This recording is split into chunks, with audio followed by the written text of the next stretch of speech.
The Harris campaign held its first campaign event in the state today at the Rochester Democratic Farm Labor Office.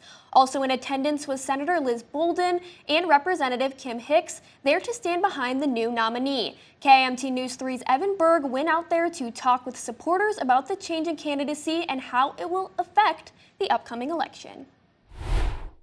Just days after entering the race for president, Kamala Harris's campaign held its first press conference here in Rochester today, and the first in the state.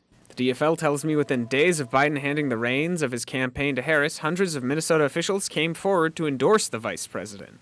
I'm really honored to support Vice President Kamala Harris and to ensure come November we reject Donald Trump, J.D. Vance, and their extremism.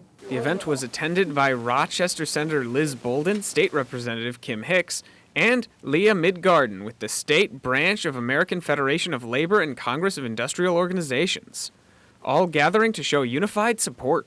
As a union worker, I am proud that Vice President Harris knows that workers are the foundation of any successful economy.